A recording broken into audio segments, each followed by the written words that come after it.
Puji Tuhan. Judul khotbah saya pada hari ini, The Road to Heaven.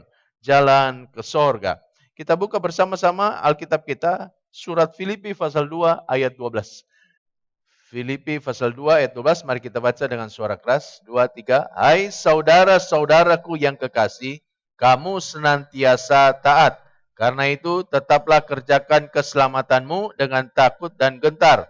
Bukan saja seperti waktu aku masih hadir, tetapi terlebih pula sekarang waktu aku tidak hadir. Puji Tuhan. Ya. Dalam terjemahan Alkitab New International Version, ayat ini berbunyi demikian. Therefore, my dear friends, as you have always obeyed, not only in my presence, but now much in my absence, continue to work out your salvation with fear and trembling. Ya, terjemahan bebasnya begini. Karena itu teman-temanku, sahabatku yang kekasih, kamu sudah selalu taat. Bukan hanya waktu kehadiranku, tetapi juga waktu saya tidak hadir. Lanjutkanlah, teruskanlah mengerjakan keselamatanmu dengan takut dan gentar. Puji Tuhan. Ya. Nah, surat Filipi ini ditulis oleh Rasul Paulus ketika dia ada di penjara di kota Roma. Tapi Paulus di penjara bukan karena berbuat kriminal. Paulus di penjara karena dia memberitakan Injil. Dalam penjara itulah Paulus menulis surat dan dia kirimkan kepada gereja Tuhan yang ada di kota Filipi pada waktu itu untuk memberikan nasihat, memberikan motivasi kepada jemaat Filipi. Dari ayat yang kita baca, saudara-saudaraku, kita menemukan kebenaran yang sangat penting. Yang kalau kebenaran ini kita praktekkan, maka kita pasti akan sampai ke sorga. Ya. Saudara, kebenaran apakah yang mau disampaikan oleh Paulus lewat ayat ini? Coba kita perhatikan lagi ayat ini. Hai saudara-saudaraku yang kekasih, kamu senantiasa taat. Karena itu, tetaplah kerjakan keselamatanmu dengan takut dan gentar. Yang pertama, coba perhatikan kalimat itu. Karena itu, tetaplah kerjakan keselamatanmu. Apa yang dimaksud dengan kerjakan keselamatanmu? Ya. Ini punya pengertian yang sangat dalam sekali. Dalam bahasa aslinya, kata kerjakan itu digunakan kata katergaseste. Dari kata kerja, katergasomai. Artinya to bring to completion. Menyelesaikan atau mengerjakan sampai selesai. Itu artinya kerjakan. Sedangkan kata keselamatan dalam bahasa aslinya digunakan kata soterian dari kata soteria. Soteria itu menurut John Calvin punya pengertian the entire course of our calling. Seluruh jalan panggilan kita. Jadi sebenarnya yang dimaksud dengan kerjakan keselamatanmu adalah menyelesaikan seluruh jalan panggilan kita. Yang mana jalan panggilan kita ini dimulai saat kita percaya kepada Tuhan Yesus, sampai nanti waktu kita mati, masuk sorga, ketemu sama Tuhan. Itu namanya jalan panggilan kita. Saya ini bertobat tahun 82 akhir, sekitar bulan Oktober, November, saya lupa. Pokoknya akhir tahun 82. Itu merupakan awal dari panggilan Allah dalam hidup kita. Dan sampai sekarang ini saya masih terus berjalan di dalam jalan panggilan Allah untuk saya. Dan nanti berakhir waktu saya mati, saya masuk surga, ketemu sama Tuhan, maka berakhirlah jalan panggilan Allah dalam hidup saya. Setiap kita harusnya punya catatan. Kapan dia percaya sama Tuhan, kapan dia mengalami lahir baru. Ya. Ada orang sejak dia dibaptis dalam air, dia percaya sama Tuhan, dia mengalami lahir baru. Ada orang, saudaraku, sudah dibaptis, tapi beberapa saat kemudian baru dia lahir baru. Macam-macam memang pengalaman pribadi kita masing-masing. Tapi yang jelas adalah jalan panggilan Allah itu diawali ketika kita menjadi sungguh-sungguh percaya sama Tuhan. Dan berakhir waktu kita mati ketemu sama Tuhan. Nah, kita ini harus menyelesaikan jalan panggilan Allah itu di dalam hidup kita. Itu yang namanya kerjakan keselamatan. Ya. Jadi kalau ayat ini saya terjemahkan menurut kata aslinya, maka ayat ini Filipi 2 ayat 12 berbunyi sebagai berikut. Hai saudara-saudaraku yang kekasih, kamu senantiasa taat. Karena itu, selesaikanlah sampai sempurna, sampai komplit seluruh jalan panggilanmu dengan takut dan gentar. Bukan saja seperti waktu aku masih hadir, tetapi terlebih pula sekarang waktu aku tidak hadir. Katakan amin. Kebenaran apa yang mau disampaikan lewat ayat ini? Kebenarannya adalah bahwa kita ini harus jadi orang Kristen yang finishing well. Ya. Menyelesaikannya sampai akhir dengan baik. Ya. Jadi harus jadi orang Kristen yang finishing well. Paulus contoh orang Kristen yang finishing well. Menyelesaikannya sampai akhir dengan baik. Dia menulis di dalam 2 Timotius pasal 4 ayat 7. Aku telah mengakhiri pertandingan yang baik. Aku telah mencapai garis akhir dan aku telah memelihara iman. Saya berdoa biar kita semuanya bisa menjadi seperti Rasul Paulus. Satu hari nanti, waktu Tuhan mau memanggil kita, waktu kita mau mati, kita akan bisa berkata seperti Paulus, aku telah mengakhiri pertandingan yang baik. Aku telah mencapai garis akhir dan aku telah memelihara iman. Berikan kemuliaan pada Tuhan Yesus. Haleluya. Puji Tuhan. Jadi kita ini harus finishing well. Menyelesaikan jalan panggilan Tuhan dalam hidup kita. Jangan kita berhenti di tengah jalan. Jangan kita putus di tengah jalan. Teruslah berjalan. Banyak tantangan, banyak cobaan, banyak godaan, tapi teruslah berjalan sampai akhir. Katakan amin. Bahaya yang paling utama yang bisa menghambat kita sehingga kita tidak bisa finishing well, namanya adalah krisis iman, goncangan iman. Ada seorang yang dipakai Tuhan dengan luar biasa. Namanya adalah Billy Graham. Fotonya ini.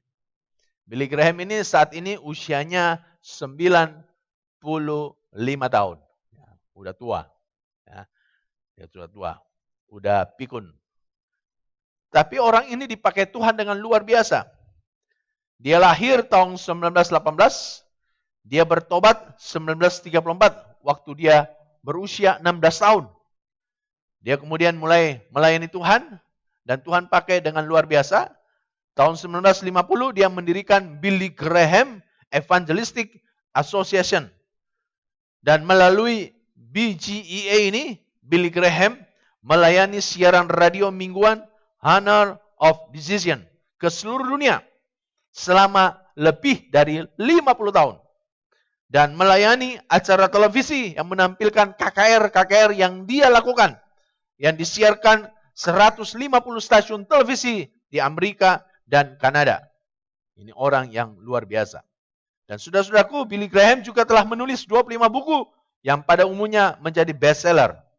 Dan dia menerima banyak sekali penghargaan. Baik dari pemerintah Amerika Serikat maupun dari lembaga-lembaga internasional. Dan dia telah mengabarkan Injil secara langsung. Berkhotbah secara langsung kepada hampir 215 juta orang. di lebih dari 185 negara. Wow, ini luar biasa. Ini Tuhan pakai dengan luar biasa. Tapi ternyata pada tahun 1949, Billy Graham ini pernah mengalami goncangan iman. Dan hampir-hampir saja dia meninggalkan Tuhan dan pelayanan. Ya. Bersama-sama dengan temannya yang bernama Charles Templeton. Saudara masih ingat dengan Charles Templeton? Bulan lalu saya pernah khotbah tentang orang ini. Waktu saya khotbah tentang konsisten dalam Tuhan. Saya kasih contoh orang yang namanya Charles Templeton. Ini juga seorang pengkhotbah, pendeta, temannya Billy Graham. Bahkan pada waktu itu banyak orang yang memprediksi Charles Templeton ini akan dipakai Tuhan lebih hebat daripada Billy Graham. Khotbahnya lebih bagus dari Billy Graham. Tapi Charles Templeton ini mengejutkan. Kenapa? Karena setelah 21 tahun dia melayani, 21 tahun dia berkhotbah, dia kemudian keluar dari pelayanan, keluar dari gereja, dan dia menyatakan diri sebagai seorang ateis yang tidak percaya adanya Tuhan, dan menyangkal semua khotbah-khotbah yang pernah dia sampaikan selama 21 tahun pelayanannya. Kenapa orang yang tadinya dipakai Tuhan dengan luar biasa, akhirnya bisa murtad tinggalkan Tuhan? Karena orang ini, saudaraku, mengalami goncangan iman. Mengalami krisis iman. Dan waktu dia mengalami goncangan iman, dia menyeret temannya yang juga namanya Billy Graham, ikut tergoncang imannya. Kenapa orang dua ini bisa mengalami goncangan iman? Sebab mereka itu terpengaruh dengan teologi liberal. Teologi liberal itu, saudaraku, tidak percaya dengan cerita mujizat di dalam Alkitab.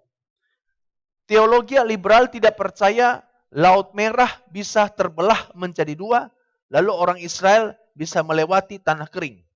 Teologi liberal tidak percaya 5 roti dan 2 ikan bisa memberi makan 5.000 laki-laki, sisa 12 bakul. Teologi liberal tidak percaya ada orang yang sudah mati setelah didoakan bisa bangkit kembali. Jadi menurut teologi liberal, itu cerita-cerita mujizat di dalam Alkitab hanya dongeng belaka. Dan menurut teologi liberal, Alkitab itu bukanlah firman Tuhan. Itu hanya kumpulan buku-buku yang dikarang, ditulis oleh manusia. Rupa-rupanya Billy Graham juga terpengaruh oleh teologi liberal itu. Hampir-hampir saja dia meninggalkan Tuhan dan pelayanan.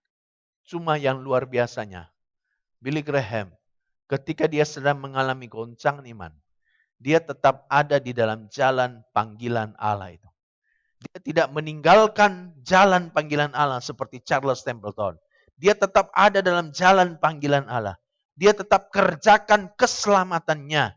Dia tetap berdoa. Dia tetap melayani. Walaupun sedang tergoncang imannya. Dan satu malam, dia memegang Alkitab, lalu dia berdoa. Dan dia bilang begini sama Tuhan, Tuhan, memang ada banyak perkara di dalam Alkitab ini yang tidak dapat dijelaskan oleh logikaku.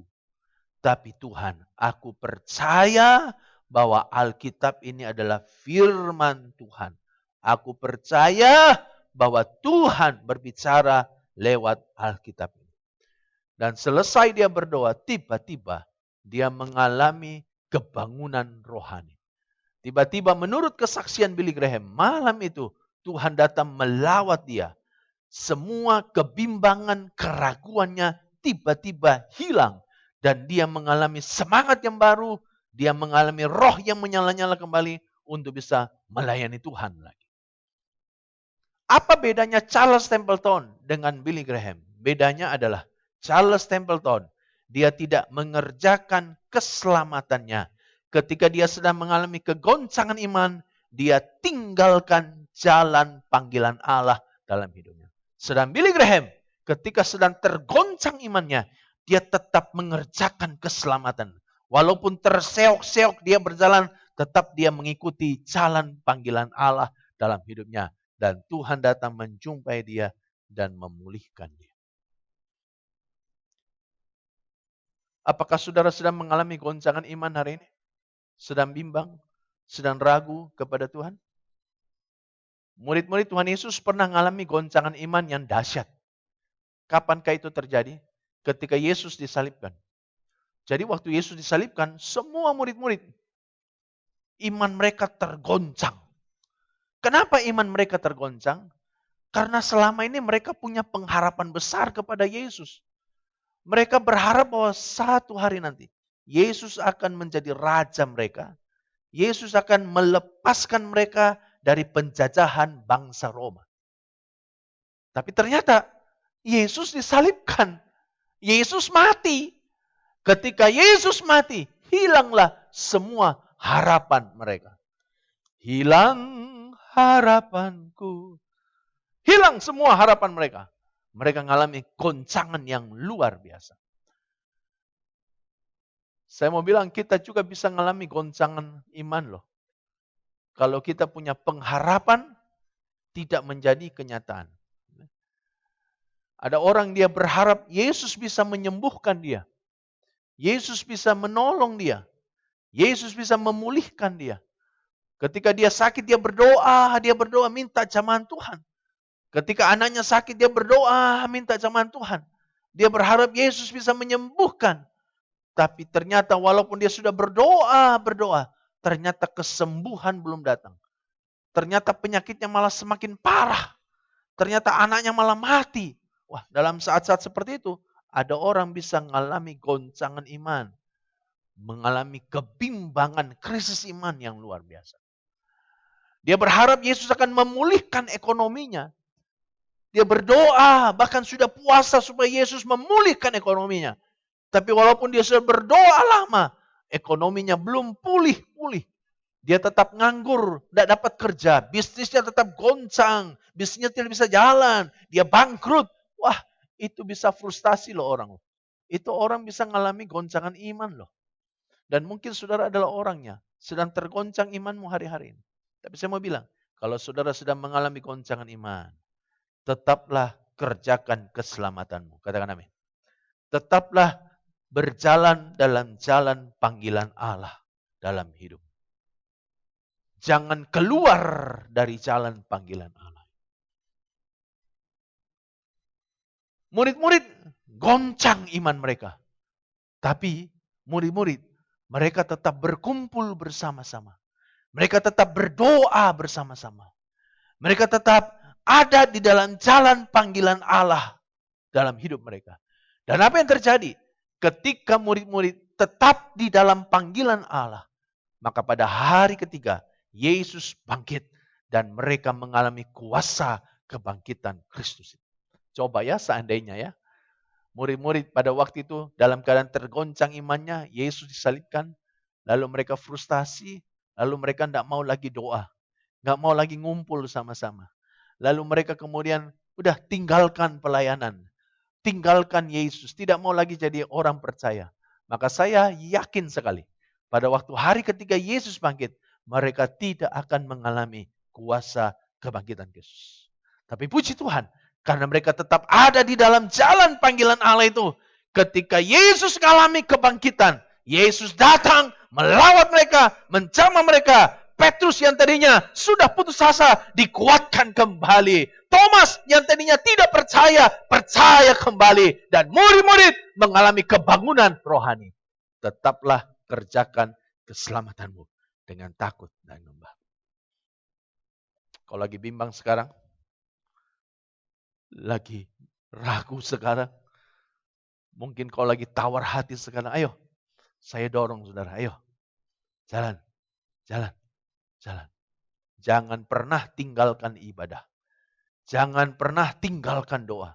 Ayo, kumpulkan tenagamu, terseok-seok, tetap ibadah, tetap ikut Tuhan, tetap doa, tetap melayani. Pasti nanti satu hari, sudah akan berjumpa dengan kuasa kebangkitan Kristus. Berikan kemuliaan pada Tuhan Yesus. Haleluya. Jadi itu kebenaran pertama yang mau disampaikan kepada kita. Dan saya berdoa biar kita semuanya menjadi orang Kristen yang finishing well. Setia sampai akhir. Berjuang terus sampai garis finish. Memang tidak mudah. Banyak tantangan, banyak godaan. Terus berjalan sampai akhir. Jangan putus di tengah jalan. Yang kedua, coba kita kembali kepada Filipi 2 ayat 12. Hai saudara-saudaraku yang kekasih, kamu senantiasa taat.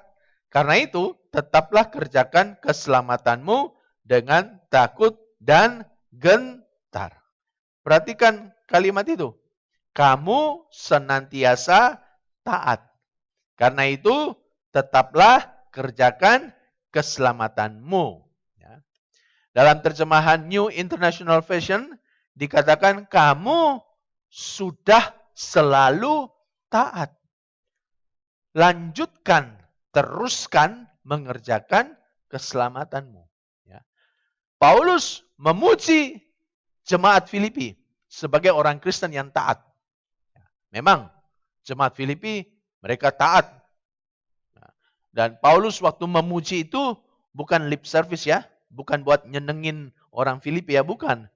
Tapi memang Paulus melihat ketaatan orang Filipi, makanya Paulus berkata, kamu senantiasa taat. Kamu sudah selalu taat. Puji Tuhan, syukur. Tapi jangan berhenti di situ.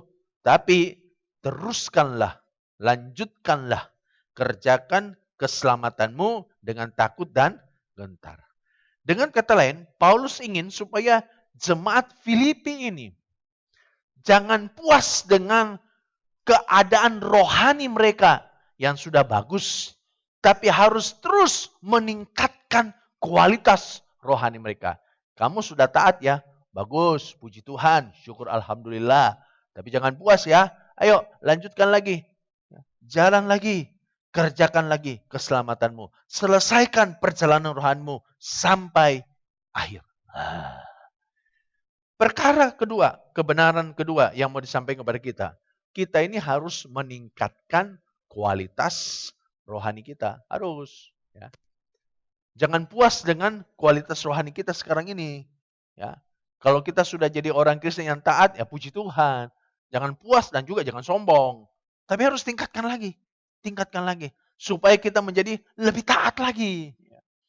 Kalau kita sudah setia ikut Tuhan ya.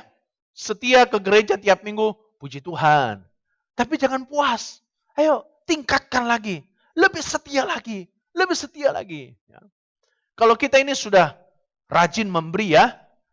Tiap kali kolekte kita memberi kolekte ya. Puji Tuhan jangan puas.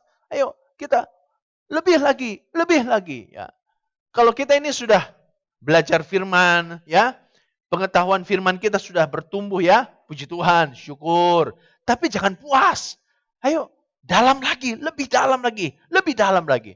Jadi kita meningkatkan kualitas rohani kita.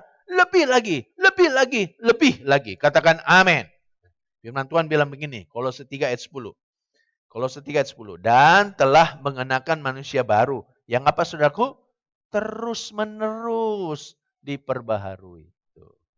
Untuk memperoleh pengetahuan yang benar menurut gambar haliknya. Jadi terus-menerus dibaharui. Bukan hanya satu kali dibaharui, tapi terus-menerus. Coba 2 Petrus 3 ayat 18. 2 Petrus 3 ayat 18. Tetapi apa saudara? Bertumbuhlah dalam kasih karunia dan dalam pengenalan akan Tuhan dan Juru Selamat kita, Yesus. Bertumbuhlah. Ya.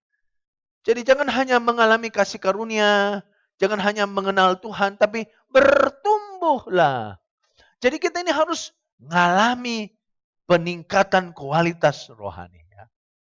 Kalau saudara sudah jadi suami yang baik ya, sudah jadi suami yang setia, dulu saudara nggak setia. Dulu saudara, wah suami amburadul deh. Saudara-saudara, waduh suami kacau deh.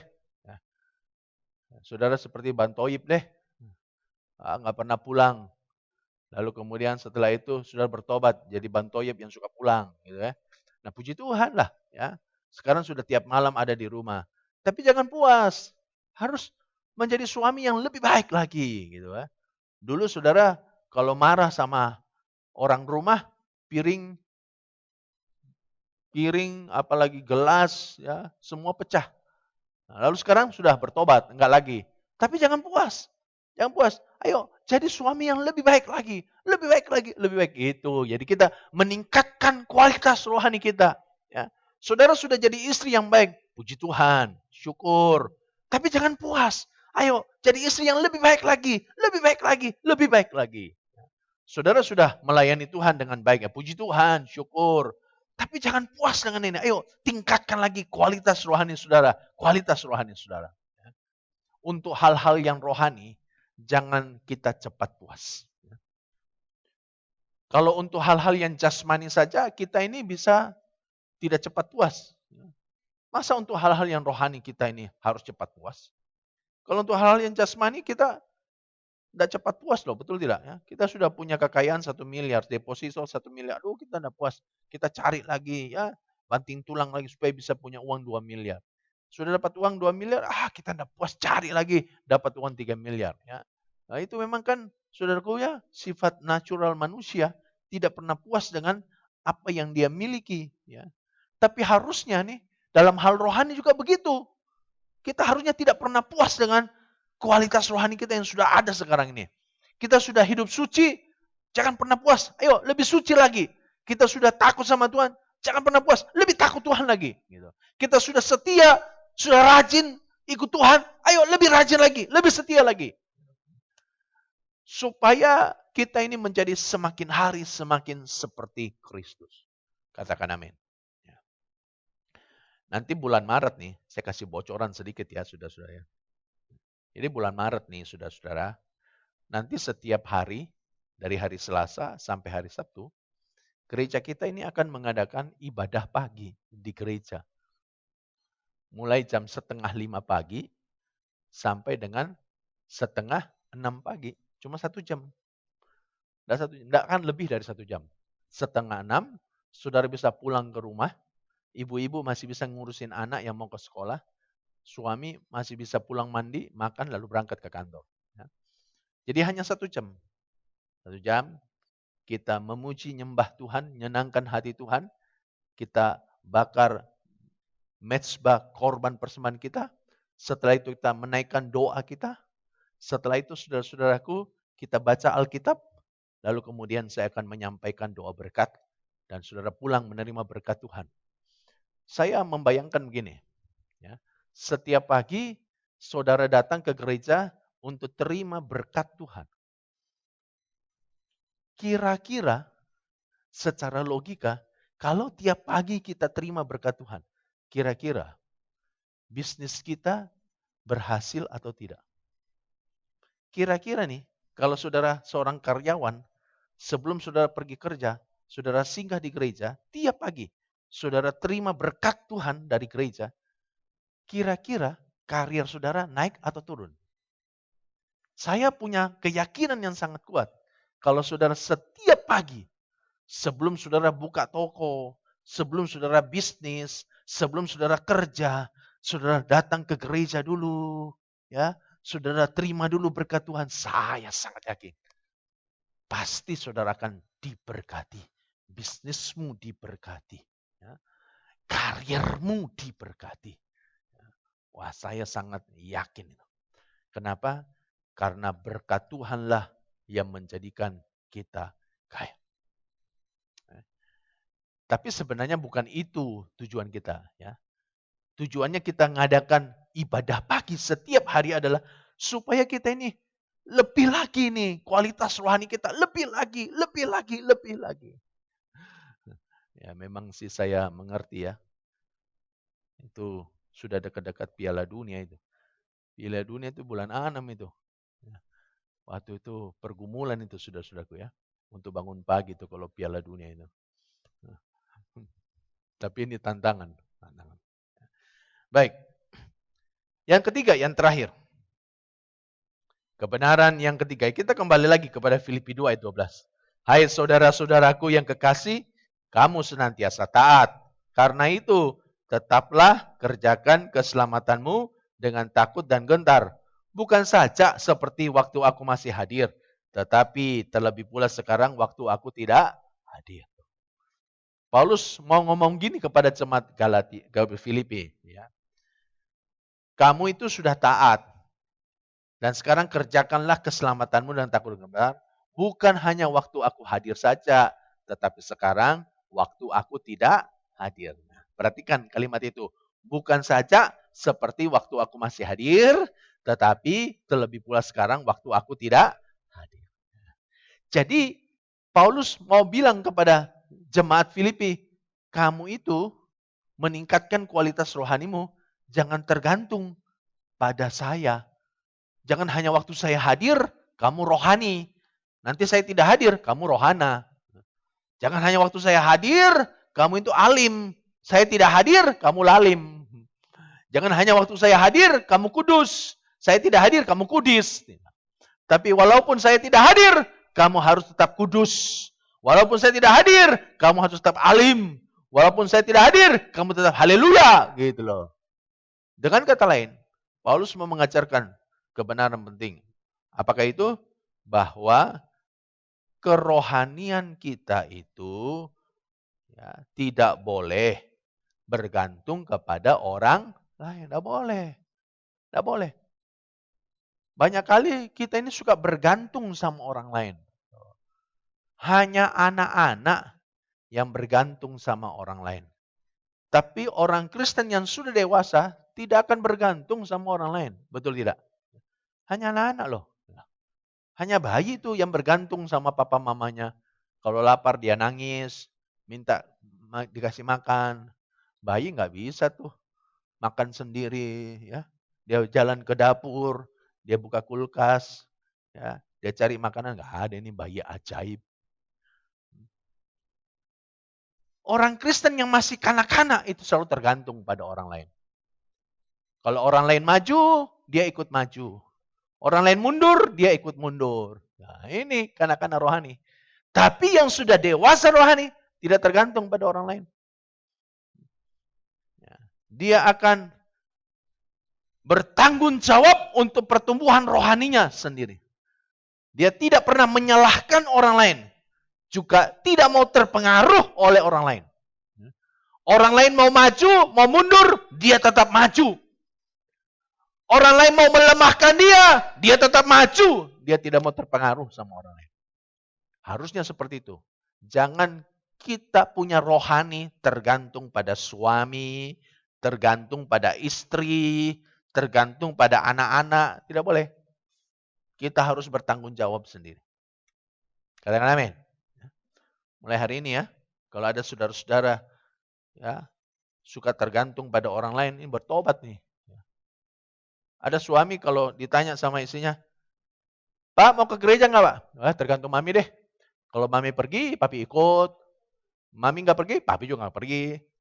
Astagfirullah. Jangan dong. Kalau ditanya, Pi ke gereja nggak? Iya dong, ke gereja dong. Aduh, mami malas nih. Jangan gitu, Mi. Ayo ikut. Itu. Ayo ikut ke gereja. Nanti habis kita ke gereja, kita makan bersama. Gitu. Kita ajak Pak Hengki makan. Itu kan menambah semangat. Jangan rohani kita tergantung pada suami, tergantung pada istri, tergantung pada anak. Aduh. Kita mau jadi dewasa di dalam Tuhan. Jangan juga kita kudus kalau ada pendeta. Nih, ada pendeta nih, ada pendeta nih, ada pendeta nih.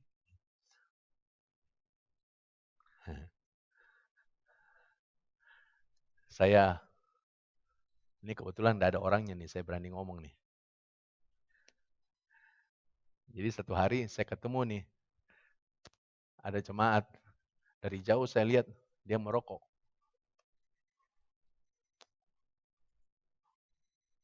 Saya dari jauh lihat, merokok nih. Terus saya memang harus lewat situ. Jadi saya sebenarnya tidak sengaja datang, ngerokok ya, enggak. Saya memang harus lewat situ. Saya lewat jalan itu. Waktu dia lihat saya, tiba-tiba dia langsung gini. Itu rokoknya dia lipat masuk ke dalam tangannya, lalu dia masukin di kantongnya. Saya bilang bahaya nih. Kalau saya diam di situ ngobrol sama dia bahaya. Ini tangannya bisa terbakar. Saya juga punya kepekaan, saudaraku ya. Jadi habisnya, shalom, langsung saya jalan. Sebab kalau saya tinggal 5 menit di situ, saudaraku. Apa kabar? Bagaimana? Wah, dia pasti gelisah. Ini pasti terbakar tangannya. Lama-lama terbakar celananya. Jangan rohani kita tergantung pada orang lain. Tapi biarlah kita semuanya berjuang, bertekad untuk tambah hari tambah maju. Tambah hari tambah seperti Kristus. Amin. Dan kita menjadi orang Kristen apa? Finishing well. Tuhan tolong kita, Tuhan berkati kita. Berikan kemuliaan pada Tuhan Yesus.